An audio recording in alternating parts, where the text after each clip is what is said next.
এরিয়াটাই শিয়াল আক্রমণ করেছিল, মূলত সেই এরিয়াটাই আমি দাঁড়িয়ে রয়েছি। এইখানে যে কয়েকদিন আগে ঘটনা ঘটেছে যে শিয়াল মানুষকে আক্রমণ করছে, ঘটনা কি সত্যি? হ্যাঁ, ওই তারা এরকম নদীতে মাছ ধরছিল। হ্যাঁ, আর সরষা বাড়িতে শিয়ালটা ছিল। হ্যাঁ, একটা ছেলে ছিল, ছোট ছেলে। হ্যাঁ, সে শিয়াল ছুটে এসে ছেলেটাকে আক্রমণ যেমনি করেছে, তার হাতে কাটারি ছিল সে লোকটার কাছে। সে যেমনি কাঠিটা ফেঁকে দিয়েছে, তাকেও কামড়েছে। দু লোককেই কামড়েছে। দুজনকেই দেখুন, একটা বাচ্চা এবং তার বাবা ছিল, দুজনকেই শিয়াল আক্রমণ করেছে। ভাবুন কতটা হিংস্র হয়েছে এই শিয়াল। এই প্রত্যেকে কেমন আছেন? আশা করি সবাই ভালো আছেন। আমি এই মুহূর্তে যে লোকেশনটায় অবস্থান করছি, পশ্চিমবাংলার পশ্চিম মেদিনীপুর জেলার অন্তর্গত কেশপুর থানার যে মুখবসান এরিয়া রয়েছে, মুখবসান লোকেশন, সেইখানে দাঁড়িয়ে রয়েছি। এবং ওই দূরে একটা মাঠ দেখতে পাচ্ছেন। এই মাঠে এবং এই গ্রাম রয়েছে, এই পিছন দিকে গ্রাম রয়েছে, যেটা মুখবসান গ্রাম।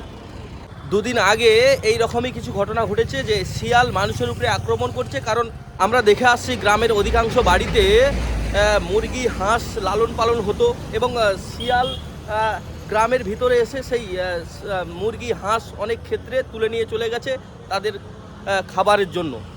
কিন্তু আজকের দিনে গ্রামগঞ্জে সেই মুরগি হাঁস লালন পালন নেই বলেই চলে। সেই কারণে এখন শিয়াল এতটাই হিংস্র হয়েছে যে মানুষের উপরে আক্রমণ করছে। এইরকম আমি যেই লোকেশনটায় রয়েছি, একদম মূল পয়েন্ট যেইখানে শিয়ালের আক্রমণ হয়েছিল, এবং এই যে ইনি আছেন এইখানে লোকালের বাসিন্দা। এবং কোনখানে শিয়াল ওই আক্রমণ করছে মানুষের উপরে? আমাদের এই সামনের এই মাঠটাই শিয়াল মানুষের উপরে আক্রমণ করছে হিংস্র হয়ে। কারণ একটাই, খাবারের সন্ধানে। এখন খাবার তো পাচ্ছেই না মাঠে কেন খাবার পাচ্ছে না? আমরা ধান জমিতে কি যে কোনো জমিতে আমরা যেসব কীটনাশক সার প্রয়োগ করছি, তার মধ্যে যেগুলি শিয়ালের খাবার, ধরে নিন ব্যাঙ, কাঁকড়া, সাপ, প্রত্যেকটা জাতির প্রাণী ওই কীটনাশকে মারা যাচ্ছে। আমরা আর দেখতেই পাইনি, ইঁদুরও নাই। কীটনাশকের জন্য প্রত্যেকটা প্রাণী বিলুপ্ত, আমরা আর মাঠে দেখতেই পাই না। আগে আমরা মাঠে গেলে অনেক কিছু দেখতে পেতাম, শিয়ালরা ওইগুলি তখন খেয়ে জীবনযাপন করতো। আজকের দিনে শিয়ালের খাবার কিচ্ছু নাই, কি করবেন বলুন?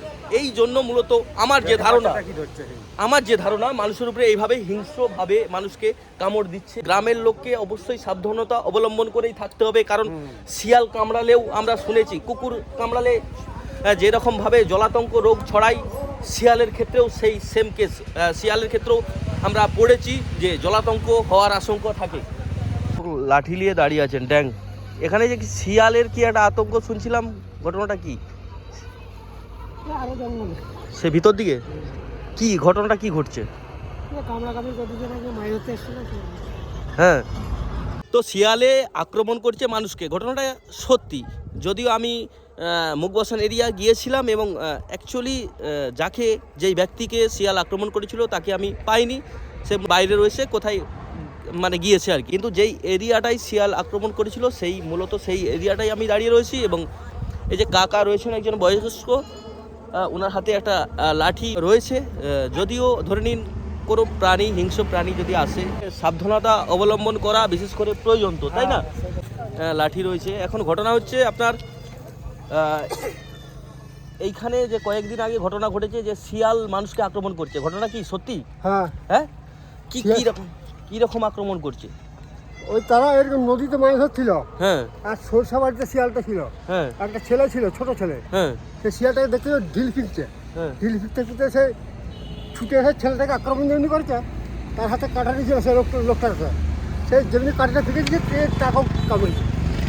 দু লোককেই কামড়েছে। দুজনকেই দেখুন, একটা বাচ্চা এবং তার বাবা ছিল, দুজনকেই শিয়াল আক্রমণ করেছে। ভাবুন কতটা হিংস্র হয়েছে এই শিয়াল। এই পিছনের এই জঙ্গলে, তাই তো?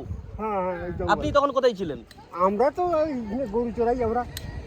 গরু চড়ান। হ্যাঁ। আপনাদেরকে ভয় লাগেনি না? হাতে লাঠি ফাটি নিয়ে থাকেন মোটামুটি নাকি? আমাদের হাতে লাঠি থাকে সবসময়। তাই কি? দেখুন পরিস্থিতি দেখুন। হয়তো অনেকে এই ব্যাপারটা গুজব ভাববেন যে সন্ত্রাস ছড়ানো, ব্যাপারটা একদমই নয়। ভালো আছেন? হ্যাঁ, ভালো আছি। ঘটনা হচ্ছে এই কয়েকদিন আগে যে আমরা শুনলাম যে এই এলাকায় মুখবসান এরিয়ায় কোনো এক ব্যক্তি দুটো ছেলেকে শিয়ালে আক্রমণ করেছে হিংস্র হয়ে, ঘটনা কি সত্যি? হ্যাঁ, ওই সামনে। হ্যাঁ, ওইখানে সামনে। ওই সামনে হ্যাঁ, সামনে। দেখে আসছি যে কুকুর অনেক টাইপের হিংস্র হয়ে যায়, জলাতঙ্ক হলে মানুষকে কামড়াতে আসে কি আক্রমণ করতে আসে। কিন্তু আজকের দিনে দাঁড়িয়ে শিয়াল মানুষকে আক্রমণ করছে। হ্যাঁ, শিয়াল। হ্যাঁ, হ্যাঁ। সে অবাক কথা, অবাক কাণ্ড। হ্যাঁ, কতটা হিংস্র হয়েছে ভাবুন। শিয়াল আক্রমণ করছে মানুষের উপরে এবং বাবা এবং একটা বাচ্চা ছেলে দুজনকেই দুর্ঘটনা ঘটতেই পারে, তার কিছু নেই। অযথা আতঙ্কিত ছড়াবেন না। আপনি আপনার ছেলে মেয়েকে চোখের সামনে রাখুন, চোখের নজরে রাখুন। গ্রামের ক্ষেত্রেই এই ঘটনা ঘটছে। ভালো থাকবেন। আপনার বাড়ি এখানে বাড়ি মগবাসান। এইখানেই, মানে ওই মুখবাসানের লোককেই তো কামড়েছে। কামড়েছে, তাই তো? শিয়ালে আক্রমণ করেছে। যাক, সবাই ভালো থাকবেন।